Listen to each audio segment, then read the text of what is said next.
அன்றைக்கி பார்த்தீங்கன்னாக்க அதெல்லாம் நாங்கள் எல்லாம் வயலுக்கு சமைக்க போயிட்டோம். கோழி கறி எடுத்துக்கிட்டு சமைக்க போன இடத்துல அன்றைக்கி போர் ஓடிக்கிட்டு இருந்தது. போர் ஓடுறத பார்த்து தான் அங்கே சமைக்கலான்னு ஐடியா பண்ணோம். தண்ணியை பாருங்கள் எவ்வளோ க்ளீனாக இருக்குன்ட்டு.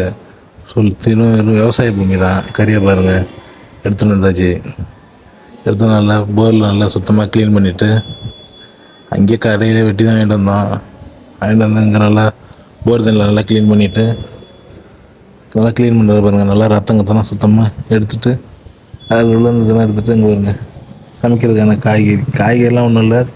வெங்காயம், தக்காளி, பச்சை மிளகாய் இந்த மாதிரி தான். ஏன்னா நமக்கு கிரேவி மாதிரி ஒரு குழம்பா வைக்கலான்னு. அதெல்லாம் காய்கறிலாம் கிடையாது பாருங்கள். வெங்காயம், தக்காளி, பச்சை மிளகா, கருவேப்பிலை எல்லாம் ரெடி பண்ணியாச்சு. எல்லாம் வெட்டிட்டாங்க. பசங்க எல்லாம் ரெடி பண்ணிக்கிட்டு இருக்காங்க. பச்சை மிளகா கிழிச்சு போட்டுக்கிட்டு இருக்காரு. எல்லாம் கிழிச்சு சுத்தம் பண்ணிவிட்டு அடுத்தது அடுப்பெல்லாம் பற்ற வைக்கணும். இப்போ எல்லாம் காய்கறி இப்போ நறுக்கிட்டு இருக்காங்க. நறுக்கியாச்சு. இதுதான் காய்கறி எடுத்துகிட்டு வந்தது பேசன். எல்லாம் சுத்தம் பண்ணியாச்சு. அடுப்பும் வச்சு சட்டியும் வச்சாச்சு. மண் சட்டிலாம் செய்கிறோம். மண் சட்டியில் செஞ்சால் உடம்புக்கு நல்லதுன்னு சொல்லுவாங்க. அதனால் மண் சட்டிலாம் செய்கிறோம். மண் சட்டியில் சாப்பிட்டவங்கலாம் யார் யாரோ அவங்களாம் கமெண்ட் பண்ணுங்கள். எண்ணெய் பாருங்கள். எண்ணெய் வந்து நல்லெண்ணெய் ஊற்றிக்கிறோம். நல்லெண்ணெய்னா அந்த நல்ல எண்ணெய் தான். பாட்டிலில் எடுத்துகிட்டு வந்த பாட்டிலில் சமைக்கலான்னு சொல்லிட்டு வீட்டில் நிறையா ஊற்றிட்டு வந்தோம். திட்டுவாங்கன்ட்டு கொஞ்சம் லெவலாக ஊற்றிட்டு வந்தோம். எண்ணெய் ஊற்றி எண்ணெய் காஞ்சோன்னா கறிப்பட்டை போட்டுக்கிறாரு. கறிப்பட்டை போட்டுட்டு அடுத்தது கொஞ்சம் காய விடணும் எண்ணெயில் போச்சு. அடுத்தது இந்த கசகசா அதில் உள்ள அந்த எல்லாத்தையும் பிச்சு கொட்டுறாரு. பிச்சு கொட்டிட்டு அடுத்து பச்சை மிளகா போட்டுக்கிறோம். பச்சை மிளகா போட்டு கொஞ்சம் வதக்கிக்கிறோம்.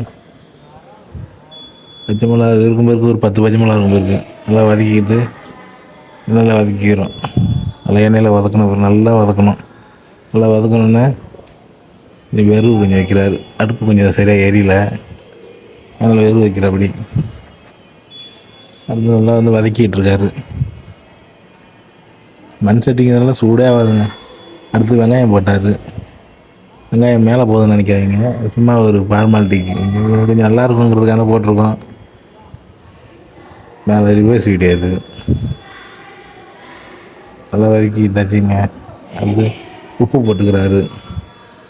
உப்பு போட்டுக்கிட்டு இதில் உப்பு இல்லை வெங்காயம் போட்டுக்கிட்டாரு ஃபஸ்ட்டு. வெங்காயம் போட்டுக்கிட்டு அந்த கொத்தமல்லி புதினா இதெல்லாம் போட்டுக்கிட்டு அப்புறம் உப்பு தூவி விடுறாரு. அது ரிவர்ஸ் எடுக்கிறதுனால உப்பு ஃபஸ்ட்டு போட்ட மாதிரி தெரியுது. போட்டு நல்லா வதக்கியாச்சு. இஞ்சி பூண்டு பேஸ்ட்லாம் போட்டாச்சு. வெங்காயத்தில் இஞ்சி பூண்டு பேஸ்ட்லாம் போட்டு வதக்கின பிறகு தக்காளி போடுறாரு. தக்காளி போட்டுக்கிட்டு நல்லா வதக்கியாச்சு. நல்லா வதக்கின பிறகு நல்லா வதக்கணும். நல்லா சுத்தமாக நல்லா ஏன்னா மண் சட்டி சீக்கிரம் ஹீட்டே ஆகாது. வேறு ஹீட் ஆகலனாலும் நல்லா வெறுகுலாம் நிறையா வச்சு யூஸ் பண்ணணும். நல்லா வதக்கியாச்சு. மையாக வதக்கியாச்சு. நல்லா வதக்கின பிறகு அடுத்து என்ன பண்ணுறாருன்னு பார்ப்போம். அடுத்து வந்து நல்லா கிட்ட போய் காட்டுறாரு. அது அடுப்பு பாருங்கள் நல்லா கலகலன்னு எரியுது. இங்கே பாருங்கள் சுற்றி ஆலமரத்து நேரில் உட்காந்துருக்கோம். உட்காந்துட்டு கிண்டிக்கிட்டு இருக்காரு. சேது ஒரு பேர் சேது. இந்தாண்ட காய்கறி ஜாமெல்லாம் போட்டது கட்டை சுசிலன்னு சொல்லுவாங்க. இங்கே பாருங்க அடுத்து மசாலா கசாலாம் போட்டது காட்டவே இல்லை. அதுக்குள்ளே எடுத்துட்டாங்க. போட்டு ரெடி பண்ணியாச்சு பிறகு அப்புறமா மஞ்சத்தூள் சிக்கன் மசாலா அதுக்குள்ளே அந்த ஜாமெல்லாம் போட்டுருக்காங்க. மிளகாத்தூள் அதுக்கு தண்ணி ஊற்றி கரெக்டான பதத்தில் ரெடி பண்ணியாச்சு. அந்த வீடியோ நல்லா கட் பண்ணி போட்டதெல்லாம் சரியாக இது பண்ணல. பாருங்கள் நீங்கள் சப்போர்ட் பண்ணிங்கன்னா அடுத்தடுத்து தான் நல்ல வீடியோவை போடலாம். பாருங்கள் அடுப்பு எப்படி இருக்குங்களே. நீங்கள் எதாவது லைக்கு போடுவீங்கன்னு தான் மண் அடுப்பில் செய்கிறோங்க. ரொம்ப சிரமமாக வரணும். இங்கே பாருங்கள் இப்போ சூப்பராக வந்துட்டு பாருங்கள். அழகாக வந்துடுச்சு சிக்கன். அங்கே பாருங்கள் எல்லாம் நல்லா தலைவாழை இலை விரித்து போட்டாச்சு. சோத்தை கொட்டுறாரு. சோறு மண் பானையில் தான் ஆக்கினது. அதை காட்டில் போல இருக்குது. அந்த பக்கம் இருக்க பாருங்கள் பானை கிடக்க பாருங்கள் மண் பானை போட்டுட்டு சுசேட் அரிசி தான். அரிசி ஒன்று கடை அரிசிலாம் இல்லை. அதில் சிக்கன் கிரேவி ஊற்றுறாரு பாருங்க. ஏன்னா அதிக கறிலாம் இல்லை. எல்லாம் ஒரு 1.5 கிலோ இருக்கும்.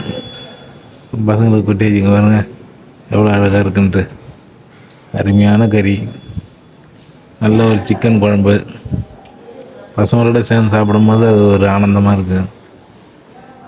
நீங்கள் சாப்பிடுங்க நீங்கள் சாப்பிடுங்கன்னு எல்லாம் பசங்க ஒருத்தவங்க மாற்றி மாற்றி எடுத்து போட்டுக்கிட்டு ரொம்ப ஜாலியாக சாப்பிட்டுக்கிட்டு இருந்தாங்க. இங்கே பாருங்க, நல்லா இலைய கரிச்சு போட்டு பசங்களோட ஒன்றா சாப்பிட்றதே ஒரு சந்தோஷம்தான்.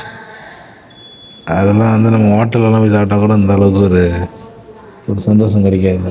இந்த ஆலமரத்து காற்றும், ஆலமரத்து அடி நிழலும், அது சைடில் உள்ள போர் செட்டு, சுற்றி விவசாய பூமி, அது அந்த திடலில் உட்காந்து ஒரு சூடான ஒரு விருந்து சாப்பிடும்போது அது ஒரு சுகமாக இருக்கும். பாருங்கள், நீங்களும் உங்களுக்கும் அந்த சாப்பிட்ட அனுபவம் இருந்ததுனாக்க கமெண்டில் பதிவு பண்ணுங்கள். பார்ப்போம் யார் யாருக்கு தான் அதில் சாப்பிட்ட அனுபவம் இருக்குன்னு பார்த்துடலாம்.